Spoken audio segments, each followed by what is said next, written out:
Now my real trial begins. Zadornov was paying my room, board, and tuition, but he has since been captured. I told the man that with no more money from the KGB, I could no longer afford school. He bought my story, and when I said I would be willing to work, he took pity on me and let me stay. For some reason, Miller really pled my case. That was helpful, but the man is still a fool. His men are no better. They think their training makes them strong, but that kind of strength is nothing in the face of true power. And better yet, they wait on me hand and foot, believing I am just a schoolgirl. Looks like I won't be working too hard after all. Just today, while scouting out the living quarters, I saw a group of them in the corner of the deck making a fuss. Going over for a look, I saw they were feeding a kitten. A bunch of grown hard men, and they're the ones acting like schoolgirls.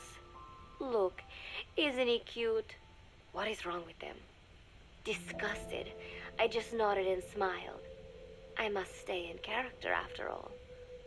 I indulged their chit-chat for a few moments. Then one of them asked me to give the thing a name. They had just taken it from its mother. I named it Nuke. I improvised some nonsense about how our compassion for living things can help prevent wars. The men gave me a little fish. I held it out in my palm and the kitten happily ate it up. What a pathetic, feeble creature. It sickens me. Today, Chico invited me to go fishing with the soldiers. I suppose finding one's own food does have its merit, but I prefer not to be involved in such a degrading task. And their prattling on about fishing being fun is nonsense. I'm not here to find playmates. Nevertheless, distasteful as it was, I went along in order to maintain my cover. Chico thrust a fishing pole into my hands, and we went up onto the deck where several soldiers had gathered. They welcomed us warmly. With so few women aboard Mother Base, I'm treated like a princess. No one suspects I am neither a teenager nor a student. It was nice and sunny, with a gentle breeze and waves. As I cast my line and waited for a bite, the soldiers began to ask me all sorts of questions. As always, I answered according to our predefined scenario, feigning a smile. As I sat there feeding them lies, the fish began to bite, and the soldiers began to focus on their prey. Chico had his bait stolen by a fish, and got so angry that he stood up and nearly fell into the sea. Everybody laughed. It almost made me want to join in too. At some point, I got a bite myself. The instant after I felt that first gentle tug, the fish yanked the line with astonishing strength, and I let out a cry of surprise. I thought he was going to be huge. It was my first time fishing, and I was a bit flustered, so the soldier beside me helped by supporting the pole from behind. "Reel it in," they shouted. I nodded, turning the handle as fast as I could. I wondered what kind of fish lived below the surface, and thought back to the deep sea dives I had to do as part of training. Those were difficult days, but I remember finding the multicolored fish gliding through the water incredibly soothing. After a hard fight, I pulled it up. To my surprise, it wasn't even half a vara, rather anticlimactic. But I wasn't doing it for fun, so I wasn't the least bit disappointed. Nook was hovering nearby with an expectant look on his face, so I gave the fish to him. All in all, a thoroughly wasted day. Preparations are coming along nicely. No one suspects me of being the one to let Zadornov out of his cell. Today, Amanda and I taught Cecile how to make gallo pinto. It is a simple home-cooked dish consisting of black frijoles mixed with arroz. It is well known throughout Central America, not just in Costa Rica, so it is no surprise that a Nica like Amanda would be good at making it. But I was raised in the States from a very young age, and can hardly even remember my mother's gallo pinto. Having to make chit-chat with that clueless bird lover and the so-called revolutionary was excruciating, and Clueless or not, I will need to be especially careful around Cecile, the one who actually recorded that tape. Thankfully, Miller and his men seem to believe I mistook the tape I found for one my friend made. In any case, one can never be too careful. Anyway, the three of us minced garlic and herbs, then cooked them in a pot with frijoles we'd soaked overnight. While waiting for them to cook, we sautéed onions and arroz in a frying pan. Cecile worked the frying pan according to Amanda's directions, but seemed a bit glum. She does have a knack for cooking, though. She is French, after all. We added water to the pan and watched the arroz begin to steam. While we waited, Amanda shared memories of her mother with us. They had been separated because of Simosa, but the taste of her mother's cooking was still fresh in her mind. When the frijoles were ready, we drained the water, stir-frying them with the rest of the vegetables. Quite a complicated process for home cooking. Nonetheless, it kept them occupied. The longer we sat and talked, the greater the chance of my arousing their suspicions. With women, it is not enough to just bat your eyelashes and giggle. It takes a lot of effort to divert attention. When the arroz was done cooking, we folded it into the frijoles and added salsa, stirring the mixture as it simmered. At this point, for some reason, the conversation turned to romance.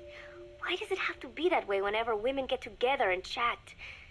Cecile fancies herself to be well-versed in such matters, and gave Amanda all sorts of advice. It was harmless enough, until, to my irritation, she began pestering me whether there was anybody I liked. Not right now, I said, trying to dodge the question. But she pressed on. It's Snake, isn't it? I gritted my teeth and played it coy. Maybe. Cecile nodded and giggled. He is pretty sexy, isn't he? What a ditz. It's all I can manage to just survive. The thought of romance has never once crossed my mind. I have no interest in that kind of man. Soon enough, a rich aroma began to fill the room. The gallo pinto was ready. New came over and rubbed up against our legs, looking for a handout. Unfortunately, it was not the kind of food a cat would like. We let a few of the soldiers have a bite, and then headed off to the mess hall. The home-cooked flavor we'd achieved was a big hit with the men of MSF. Not that we are trying to impress them or anything. Even I could manage a dish like that. Snake enjoyed it too. Let me make this absolutely clear. I have no interest in that man. Football, or soccer as it is known in the States, is extremely popular here. It has not caught on yet in the US, but it has legions of rabid fans all across Latin America. These fans can get so rowdy that it is commonly believed El Salvador and Honduras went to war in 1969 over scuffles in a soccer match. In reality, tensions between the two countries were already high. The match was merely one of the sparks that set them off.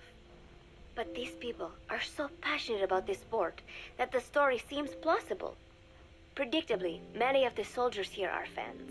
They have apparently divided themselves into Costa Rican and Nicaraguan teams and started playing each other. To play, you need a ball and 2 goals.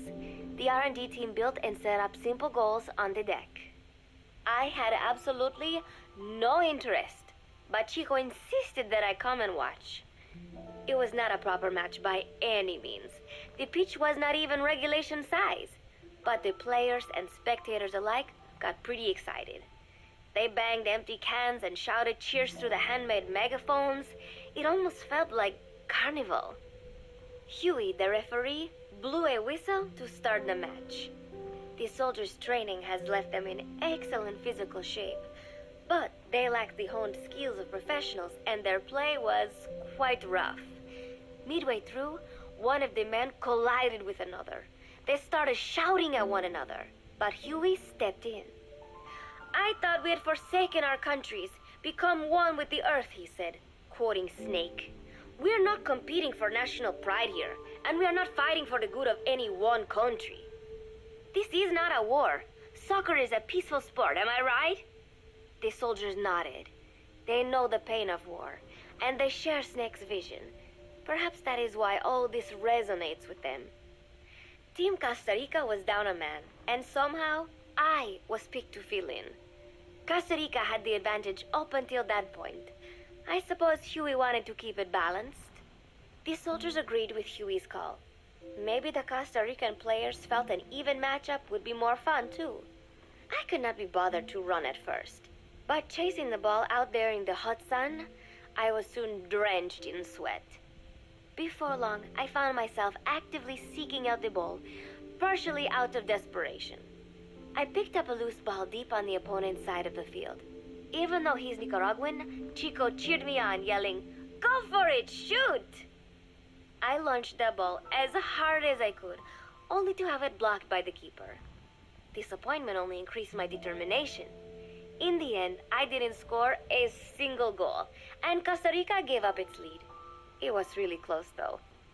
We congratulated each other on a good match and sprawled out in the shade on the deck, exhausted. The ocean breeze felt so nice on my sun-soaked body. Nuke came over. It is one of his favorite spots, and stretched out next to me. And together, we watched fluffy white clouds drift lazily across the clear blue sky. It was lovely out today, so I decided to sun myself in a lounge chair up on the deck when Strangelove came up to me. Despite the heat, she was in her usual long sleeves and pants. I waved at her. She looked away and mumbled, "Hello there. Fancy meeting you here." I asked if she needed anything, feeling her eyes creeping up and down my body like she was savoring it.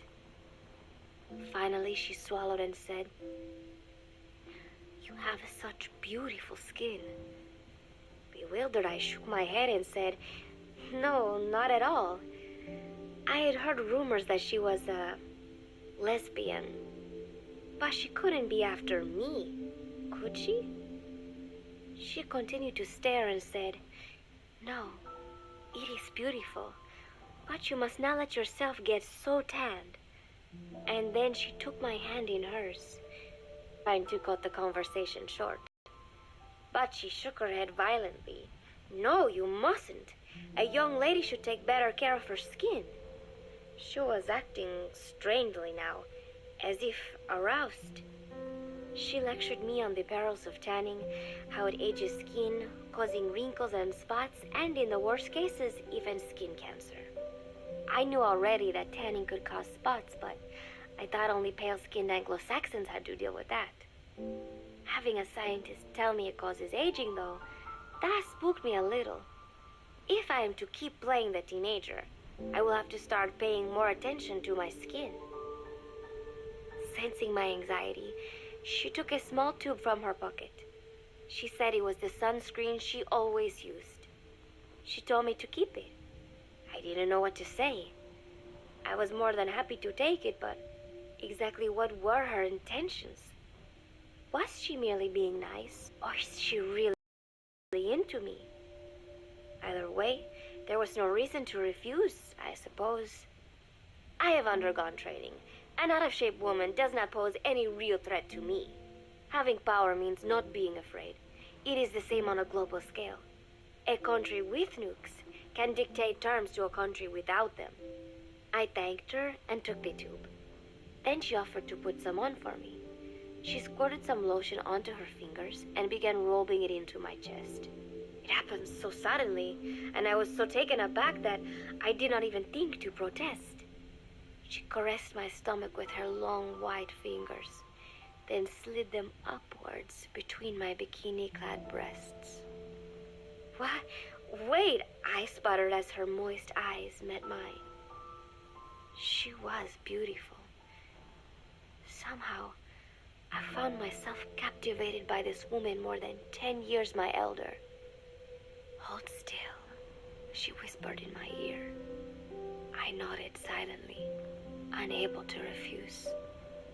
My body went limp, motionless, as if in a trance. Gently, carefully, she rubbed the lotion all over my entire body. I shouldn't have enjoyed it. And yet, I could not help myself. For a moment, I was spellbound. That woman is dangerous. I had better watch myself. Protecting one's health is an important part of any agent's job. But despite my best efforts, I have caught a cold. Now that I think about it, Mother Base's numbers are on the rise, with soldiers coming from all different places and backgrounds. It is no wonder then that sooner or later someone would bring in a virus. That said, what I have got is just a common cold. The medical team said I'd need a few days rest, so I've been restricted to my room and put on bed rest. I thought I'd gotten used to not having anyone around to relate to, but at times like these, being alone is just miserable. All I could do is lay there and stroke Nook's back, trying to take my mind off how bad I felt. Nook just sat there, not making a sound. But I did have visitors. Amanda and Chico, Huey, Cecile, Miller, and a few of the soldiers I've become relatively close to. Amanda made me a soup with herbs she said were good for a cold. Miller told me to take it easy. I will sing you a lullaby, he said, then broke out a guitar and sang some incomprehensible song in Japanese. I did not need to understand the lyrics to know he is an awful singer. Then he said, "You know what is good for a cold? Suppositories. Here, I'll show you."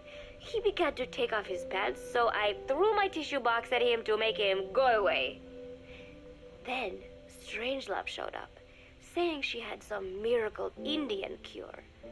"It has got eucalyptus extract," she said. "It works best if you rub it into your chest." And then she tried to take off my nightshirt. I whacked her with my pillow, and I got rid of her. Chico brought me a little flower in a cup. It had been growing in a little bit of earth that probably found its way on board, stuck to something else. "I found this on the deck. Here, you can have it." He tried to act nonchalant, but I am pretty sure he's got a crush on me. None of them understand. If they thought these little visits would cheer me up, they were wrong. Tonight, Snake himself came to my room.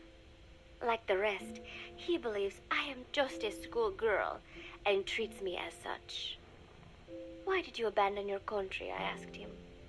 "Why create the MSF?" Of course, I knew the answers already, but I wanted to hear it from him. As I had imagined, he was not exactly forthcoming.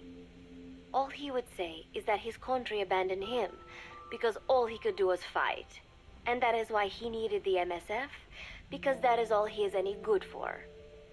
Then he said, "Fighting is the only thing I understand, but that does not mean I have got a grudge against those who believe in peace. I am not one of them, and I do not believe in peace. Conflict is in man's nature. We fight our enemies in order to survive. Maybe we are not so different after all, he and I. But that is exactly why I'm going to have to kill him, or else he will have to kill me. When I stop and think about this wretched existence, being killed by a man like that suddenly does not seem like such a bad thing." Every month, Mother Base throws a party for all the soldiers whose birthdays fall in that month. There is something strange about a military organization having parties. Really though, it is just an excuse to drink and make noise. It is not easy to get alcohol in a fortress in the middle of the ocean. Most days they are training from dawn till dusk. They do not have time for things like drinking. That is why Snake and Miller came up with the idea, to give everyone a chance to let loose. Obviously, a bunch of boors like that are not going to bother with blowing out candles on a cake. Rather, they sit there in a cloud of cigarette smoke, drink beer, eat meat, tell tasteless jokes, and swap crude insults about one another's hometowns. But it hardly ever breaks out into something serious. They talk up a storm, but they're just having fun. It is funny. You have got members of FSLN rubbing shoulders with the UCLAs, people who once would have considered the other mortal enemies. I wonder if that is what makes Big Boss so popular. In leaving their countries behind, they leave their hatred for other countries too. Miller seemed a little protective of me. Hope they're not being too crude, he said. But soon enough, he too was drunk. He yelled, "Come here and take a look at the real Kazuhira Miller." Then dropped his pants and mooned everybody. The other soldiers burst out laughing. I have never seen such a crude, ridiculous party before. And yet, all these people, laughing and acting the fool. Is this what they call peace? For some reason, I began to think about all that has happened since I came here. Fishing with Chico, cooking with Amanda and Cecile, playing soccer, having visitors when I caught a cold. When I stop and think about it, my time here has been the most peaceful of my life. But that is about to end. I cannot imagine he will be willing to negotiate. It seems I am to fight the legendary Big Boss. I do not know if I'll be able to beat him. But if I have to choose between death and defying Cypher, I will gladly choose death. The thought of dying does not scare me. But if I disobey my orders, the fear and despair awaiting me will be far worse than anything I can imagine. It was Cypher who took me in as an orphan, gave me food and a place to live. His orders may have been unreasonable, but I will never repay my debt entirely. It seems I have no choice. I must fight this man. I must fight Snake. Do you know Miller, Snake's right-hand man? Apparently has got at least one serious weakness. He is an insatiable womanizer. He does not bother me, most likely because he considers teenagers off-limits. But he has hit on every single one of the few female soldiers here at Mother Base. They ought to be telling him where to stick it, but end up falling for it so easily. I think some of it stems from the fact that he is actually not that bad looking.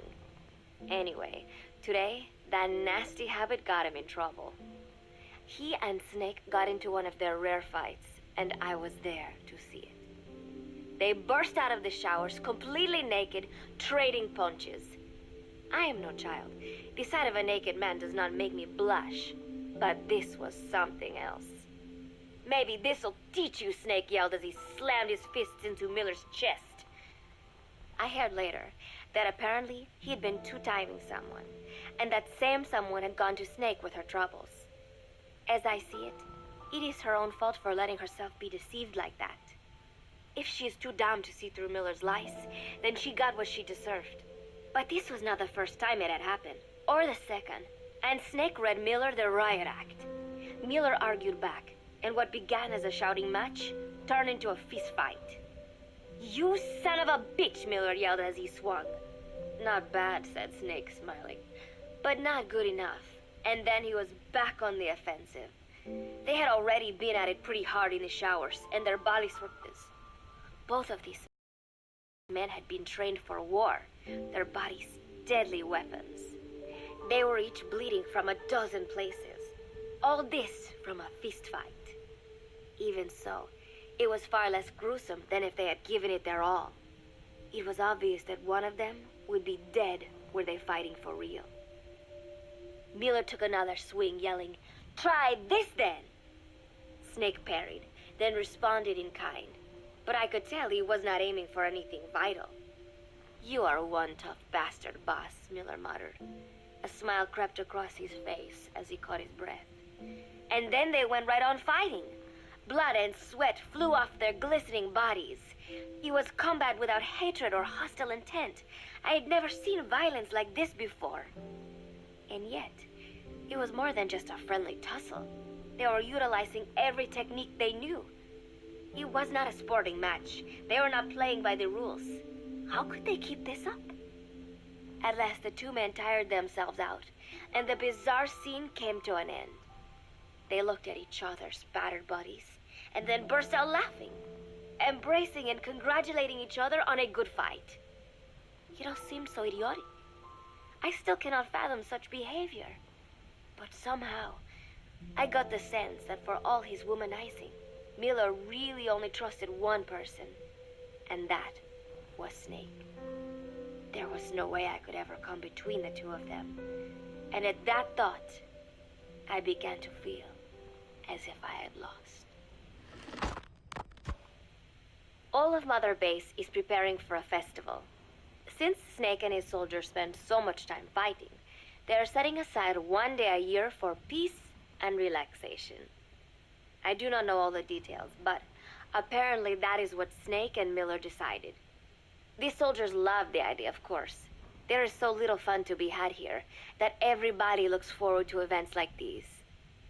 That is all well and good, but somehow I got roped into getting on stage. Come on, we even both have peace in our name, said Miller. And Zadarnov, that old Ruski's name, has something to do with peace too, right? Hey, as long as we're having a day of peace, we ought to get an act together. The Three-Piece Band. I thought he was joking. He then proceeded to share his idea with me. And now, I am slated to sing. Apparently, he had heard me on the deck one day, and since then he's wanted to form a band. Everybody's looking forward to it, so there is no way for me to back out now.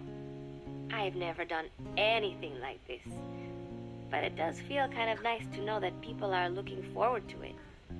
I mean, it cannot be any worse than Miller's singing, but modifications to Zeke are already finalized, and I must complete my mission.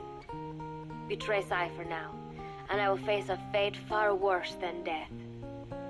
Still, there is no need to put things in motion just yet.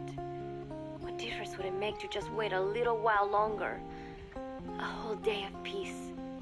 The mission can wait until after that. Can it not?